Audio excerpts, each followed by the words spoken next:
Hi, ako si Baby Bear. Wala akong pake. Pero ako si Doray. At ako naman si Unggoy. So ano naman kabaklaan ang kailangan mo? Gusto ko sana makauwi na sa amin at makita ang aking nanay at ang aking kapatid. Maaari niyo ba akong ihatid, ha? Sure. Oo naman. Yay! Group hug! Anong nakakatawa? Ay! May pagong!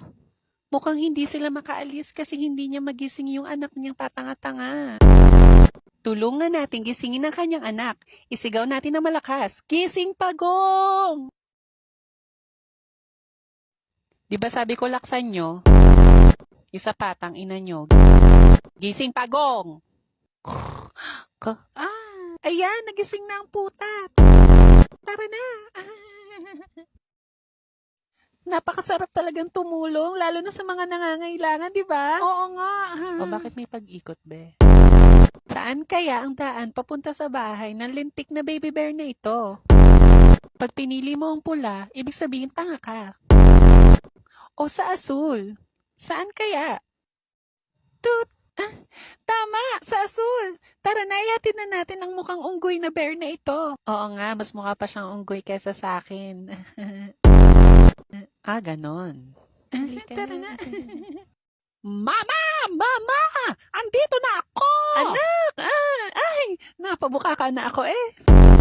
Saan ba ikaw galing? Ma, nagdala ako ng kakainin natin mamaya sa dinner, oh. Hindi nila tayo naiintindihan kaya okay lang mag-usap tayo. Ay, mukhang malasa nga ang batang ito eh. Pati ang unggoy pwedeng adobohin. Bitch, what are you saying? Yeah, dude, what's up? Halika na, ma. O siya, ihanda mo na ang talyasi at ako na magagayat.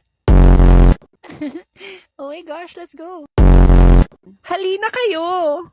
Hala, may humps. Ay, wow, tumbling yarn.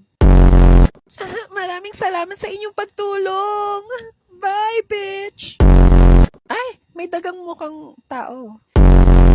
The wheels on the bus go.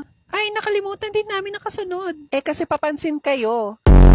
Shoota, may humps na naman. Uy, wow. Ayan, mga cause of delay na naman. There was a farmer. Ay, ano nga bang kasunod nun? Ang tatanga pala ng mga hayop dito. Maraming salamat sa inyo, Doray. Oo na, ang dami mo sinasabi. Ay, shoota, oh! Mary had a... nakalimutan ko ang lyrics. Ang tanga nyo na nga, nakaharap pa kayo sa daan. Sa wakas, nandito na tayo sa bahay ni Becky. Hola, bitches.